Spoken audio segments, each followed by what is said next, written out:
Hello friends, அஸ்ஸலாமு அலைக்கும். எல்லாம் எப்படி இருக்கீங்க? இன்றைக்கி உப்புக்கண்டை போட்டு கொத்தவரங்காய் புளிக்குழம்பு எப்படி பண்ணலான்னு பார்க்கலாம். இப்போ தான் என் சேனல் ஃபஸ்ட் டைம் பார்த்தீங்கன்னா சப்ஸ்கிரைப் பண்ணி வச்சுக்கோங்க. வாங்க வீடியோக்குள்ளே போகலாம்.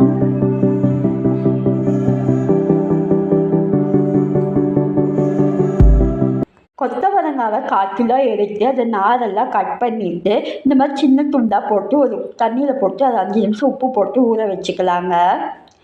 ஒரு 20 சின்ன வெங்காயம், 5 பல் பூண்டு, கொஞ்சமாக கருவேப்பிலைங்க, இதெல்லாம் தாளிக்கிற ஐட்டங்க. ஒரு நெல்லிக்காய் சைஸ் புளியை இந்த மாதிரி ஊற வச்சுக்கலாங்க.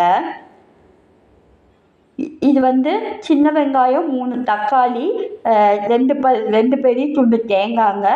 இதெல்லாம் நம்ம மிக்சியில் போட்டு அரைச்சிக்கலாங்க. அது கூட நம்ம வீட்டில் அரைச்ச புளிக்குழம்பு தூள் இருக்குல்லங்க, அதையும் 1 ஸ்பூன் போட்டு எல்லாம் ஒன்றா அரைச்சி வச்சுருக்கேங்க. உப்புக்காரத்தை இந்த மாதிரி ஒரு 10 உப்புக்கார துண்டை நான் எடுத்திருக்கேங்க. இன்றைக்கி நம்ம குக்கரில் தாங்க இது பண்ண போகிறோம். ஒரு குக்கரில் 3 ஸ்பூன் நல்லெண்ணெய், 2 ஸ்பூன் ஆயில் விட்டுக்குங்க. எண்ணெய் நல்லா காஞ்சதுக்கப்புறம் 1/4 ஸ்பூன் வெந்தயம், 1/4 ஸ்பூன் ஜீரகம் போட்டுக்கலாங்க.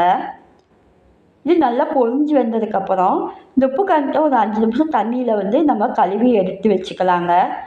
சின்ன வெங்காயம், பூண்டு, கருவேப்பிலை போட்டு நல்லா வதக்கி விடுங்க.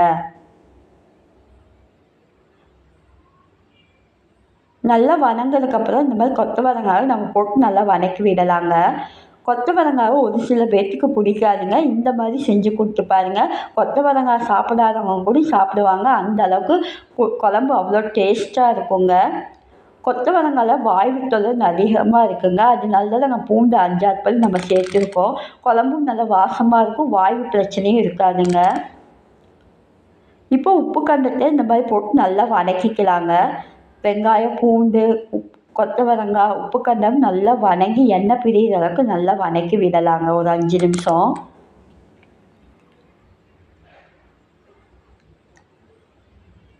நான் 3 தக்காளி, சின்ன வெங்காயம், ஒரு 20 பல் சின்ன வெங்காயம், 2 பெரிய துண்டு தேங்காவை நான் மிக்சியில் போட்டு அரைச்சி வச்சுருக்கேங்க.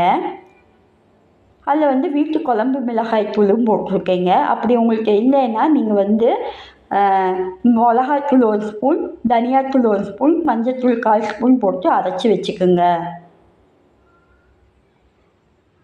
இது கூட நான் 1/4 ஸ்பூன் மஞ்சத்தூள் போட்டேங்க. அதையும் போட்டு நல்லா எல்லாம் மிக்ஸ் பண்ணி எல்லாம் ஊற்றிக்கலாங்க.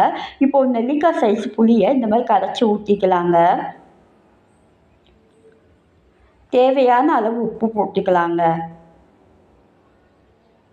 பாருங்கள், குழம்பு கொஞ்சம் தண்ணி மாதிரி தாங்க இருக்கும். ஆனால் நம்ம ஒரு விசில் விட்டு பாருங்கள், குழம்பு நல்லா திக்காய் வந்துடுங்க. நீங்களும் இதே மாதிரி இதே அளவில் செஞ்சு பாருங்கள். வீடே மணக்கிற மாதிரி கொத்தவரங்காய் உப்புக்கண்டை போட்டு புளிக்குழம்பு சூப்பராக இருக்குங்க. இப்போ தான் என் சேனலை ஃபஸ்ட் டைம் பார்த்தீங்கன்னா சப்ஸ்கிரைப் பண்ணி வச்சுக்கோங்க.